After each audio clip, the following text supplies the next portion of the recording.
Voici aujourd'hui le corrigé de l'exercice 3 d'analyse complexe de l'examen final.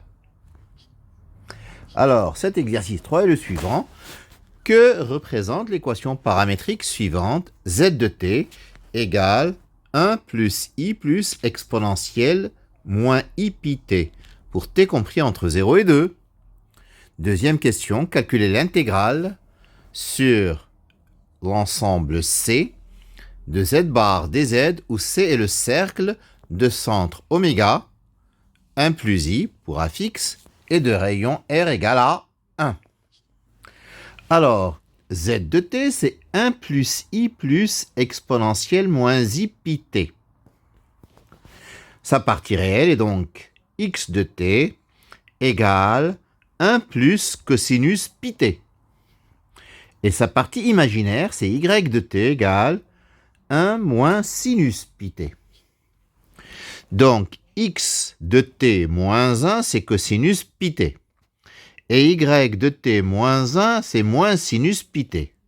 Si on calcule x moins 1 au carré, plus y moins 1 au carré, nous obtenons 1. Donc, le point M de paramètre petit t appartient au cercle de centre 1, 1 et de rayon 1. Alors, la question qui se pose, est-ce que tout le cercle est décrit? Mais si t appartient à 0, 2, pi t est entre 0 et 2 pi. Donc, cosinus pi t décrit le segment moins 1, 1 en entier, et sinus pi t décrit le segment moins 1, 1 en entier. Ça veut dire que donc l'ensemble décrit par le point M, c'est le cercle de centre oméga, on l'a appelé oméga, d'affixe 1 plus i, c'est-à-dire de coordonnées 1, 1 et de rayon 1. Donc l'ensemble est le cercle de centre oméga 1 plus i et de rayon 1. Deuxième question. L'intégrale sur cet ensemble gamma de z bar dz. Bon, gamma, il est déjà paramétré dans la question 1. Ceci donc se ramène à une intégrale donc naturelle, une intégrale réelle.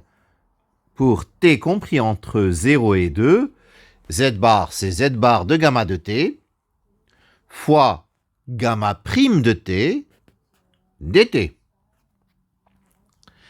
Alors, gamma de t, c'est 1 plus i exponentielle moins i pi t. Donc, gamma prime de t, bon, 1 plus i, sa dérivée, c'est 0.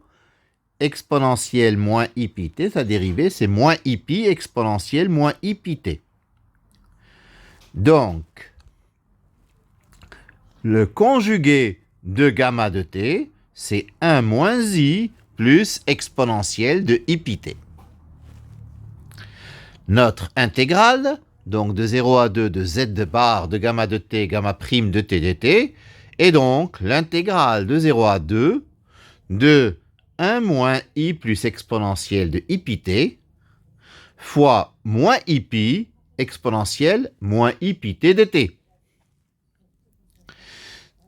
Ce qui donne moins 1 moins i multiplié par pi fois l'intégrale de 0 à 2 de exponentielle moins i pi t dt.